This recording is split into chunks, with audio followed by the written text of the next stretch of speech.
when we talk about laws and how we should create laws, realign our constitution, amend our constitution, look into the constitution and see which areas will help us. Which areas will help us to develop ourselves properly. This is what we mean. I'm going to give you 2 examples. And I'm suggesting that because human beings are who we are, when human beings with power get into a certain situation, they like to exercise their power in a certain way. Maslow said that, so we all know that.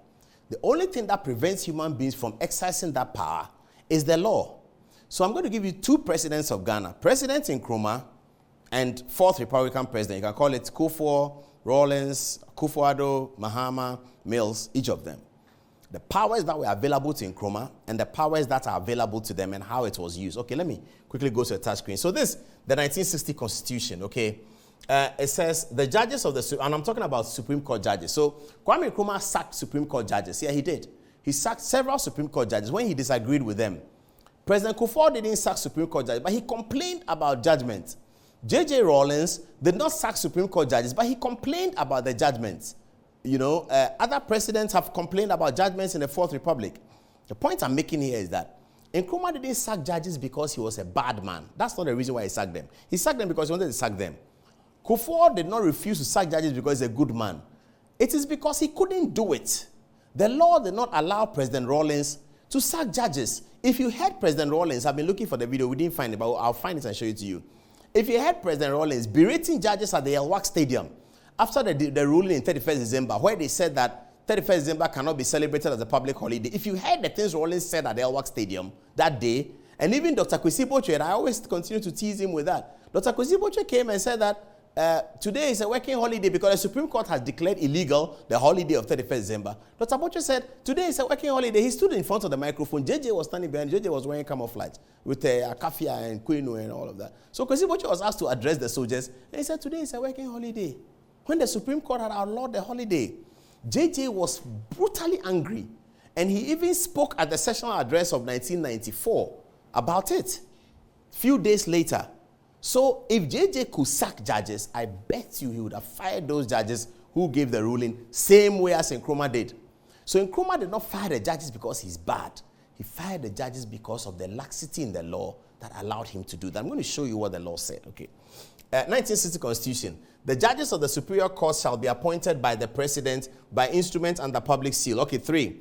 Subject to the following provisions of this article, no person shall be removed from office as a judge of the Supreme Court or as a judge of the High Court except by the President. This 1960, this is what the law said. Bad law, not bad people, not bad president, not good president, bad law. So let's build our laws to be good laws and bad men will fall in line. Let's not look for good men in government. They are not available. They are not, there's nobody, and they are in the where they keep the Catholic cardinals, what they call it, Vatican. The Vatican, that's where the good men are. There are only 7 of them. There's 7 cardinals. There are really good men in the world. That's all. There are no good men and no bad men. There are bad laws and good laws.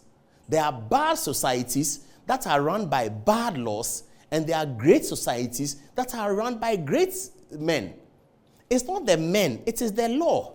So when we are doing that's why I always come back to this hiding camera and catching somebody. It's micro, it will not change. You will catch them and there will be a new one. You catch this, there will be a new one. So let's build the laws. Media people and leading journalists must begin to think about the amendments to the laws of our country and see which way. That's the service we can render to our people as journalists. It's not to go and find out who is a thief. Everybody is a thief, and everybody is not a thief. Who is a thief and who is not a thief? It is the law.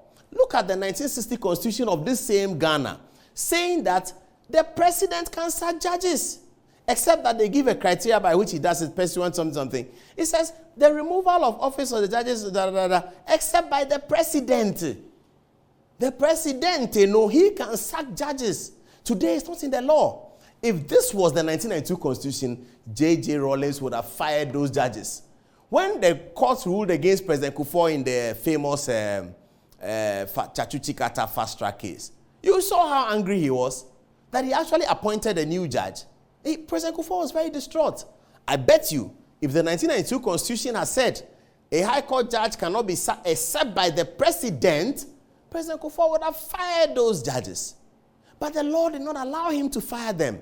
So if you put here and Nkrumah side by side, do you say Nkrumah is bad and he is good? No. Nkrumah had bad laws. Kufuor had better laws. Rawlings had better laws. Mills had better laws. The Fourth Republican Constitution, the provisions thereof relating to the protection of judges is better than the 1960 Constitution. That's really what we have. That's really what we have. So look at the law. Quick, what do I do next? So these are the first victims of Nkrumah exploiting the law.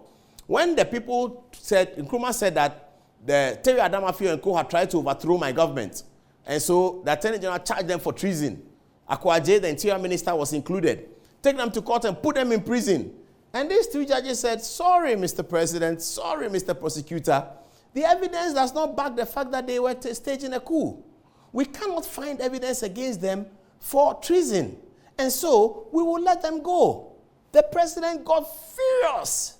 And he went into the Constitution and he saw the Constitution said, judges may not be sacked except by the president. He said, bingo, sack them. And they sacked all of them. And guess what? The president then mobilized his people, the CPP, and then they went on demonstration. I'll show you the video. They went on demonstration, jubilating and said, Aku Kosa is a traitor. Edward Akufo-Addo is a traitor. It's good the president sacked them. That's what they said. They'll show you the video. Let the video play. This is the video of somewhere in Accra in 1960 with the crowd. There they are, most of them CPP supporters, celebrating the dismissal by the president of 3 High Court judges. And they were saying they demand justice. That's a nice Ghanaian guy over there. And they said the party is supreme. The CPP party says, Kosa is a traitor. Kosa was the Chief Justice, the same person who conducted the swearing of Dr. Nkrumah. They said he's a traitor and that Osajifo never dies. And this is the kind of thing they said. Beautiful Ghanaians in 1960 demonstrating in support of the president using arbitrary powers to sack judges. And I'm saying that society, that Ghanaian society, lived under bad laws. They were not bad people. Dr. Nkrumah was not a bad person. The laws were bad. So let's shift quickly to the 1992 Constitution. Okay, so these are the other judges. You gave me something, the amendment. Okay, so some people complained that yes, the president can sack the judges, yes, but he should do it through a certain procedure. They complained to Nkrumah that, Dr. Nkrumah, you cannot do that. You can sack judges, but there's a laid-down procedure. You didn't obey the procedure. What's the procedure? The procedure was that Parliament will vote by 2/3 majority to agree with the president. The president didn't even take it to Parliament. He just fired them. So the president saw that perhaps there was something wrong that he did not obey in the law. So he did an amendment to the law. 1964, Constitution is changed. Look at the new provision. Article 45 of the Constitution is hereby amended as follows. In section 1 thereof, by substitution of the word superior court with the following words, Supreme Court or as a judge of the High Court. B, in section 3 thereof, by the insertion with the following proviso, provided that the president may be at any time, provided that the president may at any time for the reasons which to him that are sufficient to remove from office a judge. So Nkrumah amended the law that says that the president will do this through Parliament and change it and say that no, it is only, he will do it if the reasons are sufficient to the president that the judge must be removed. So the 1964 amendment to the 1960 Constitution then gave the president more powers to remove judges. Bad law. Not bad president, bad law. Let's see the 1992 one. So these were the other judges who were removed. That is Duma Bosman, whose grandson is now Deputy Chief of Staff, Robert Samuel Blay, Justice Henry Kwesi Prempeh, all of them. Okay, now let's come to 1992 Constitution. So we learned our lesson. And we made good laws in 1992, okay? That's the same thing I'm saying. Let's learn our lessons. Let's take the 1992 Constitution and make it better by amending certain parts of it. Now, here is the 1992 one. The one that makes us think that President Kufuor is a good man, President Rawlings is a good man, Professor Mills is a good man, and Akufo-Addo is a good man. No, it is not good men. The laws are better. The laws that protect the independence of judges are better today than they were before. It's not that the men are good or that the women are bad. No, it's the laws. Let's look at it. A justice of the Superior Court or a chairman of a regional tribunal shall not be removed from office except for stated misbehavior or incompetence or on ground of inability to perform the functions of his office arising from infirmity of body or mind. 2. A justice of the Superior Court of Judicature or a chairman of the regional tribunal may only be removed in accordance with the procedure specified in this article. 3. If the president receives a petition for the removal of a justice of the Superior Court other than the Chief Justice or for the removal of a chairman of a regional tribunal, he shall refer the petition to the Chief Justice, who shall determine whether there is a prima facie case being made. So in 1992, the president is not part of the process of removing judges. He must receive a petition, and he must send the petition to somebody else. He does not participate in it. So no matter how angry Flight Lieutenant Rawlings was with the 31st December ruling, he can't do anything about it. No matter how angry President Kufuor was with the fast-track ruling, he cannot do anything about it. No matter how angry Nana Akufo-Addo may be with any ruling that comes from the Supreme Court, he cannot sack any judge. He cannot sack any judge. That is the good law. I'll build on this later on because we are doing nation building, aren't we? We need to really deal with this issue of what articles should we amend in the Constitution to give us the society we are looking for. Let's not be catching. We will catch La Bianca, catch this one. We will be catching forever. The fundamental thing to do is to go to the laws. Let our media focus on that a little bit. And let's see how we get civil society. Let's see civil society presenting a list of constitutional amendments. Why? 10 years ago, Professor Mills did a Constitution Review Committee. And at that time, Professor Mills felt that we need to amend this Constitution. We felt that the powers of the president are excessive, and it will always create a dictator.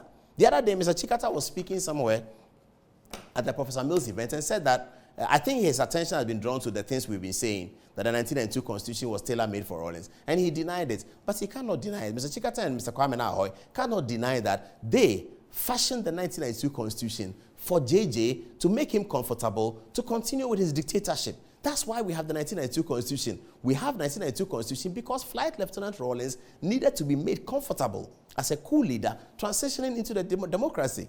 But Professor Bafo Ajimanduya has said this.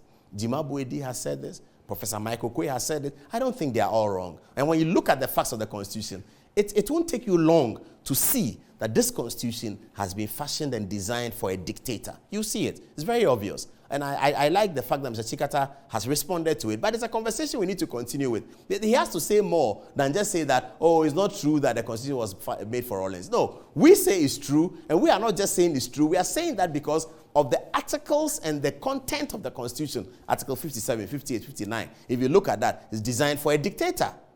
It is. Everybody who studied political science in those days, both Professor Achuai, who is not MPP, and Professor Michael Kwe, who is MPP, they all asked the question, discussed the view that the 1992 Constitution was tailor-made for Rawlings. Every year it comes in politics in Ghana. Discussed the view that the 1960 Constitution was tailor-made for Nkrumah. Every year is there. There's no question that says, discuss the view that 1979 Constitution was made for layman. We never encountered that question. But these two questions, discuss the view that 1990 Constitution was tailor-made for Rawlings and discuss the view that the 1960 Constitution was tailor-made for Nkrumah, is always there. I think that Mr. Chikata and Mr. Ahoy must give us more information about that, because this Constitution, they designed it for Rawlings. Maybe it was useful at the time. Maybe it was good at the time to give us the stability from the coup time. But today, it is not useful. It is hurting our democracy, it's drawing us back, and we may be in trouble sometime.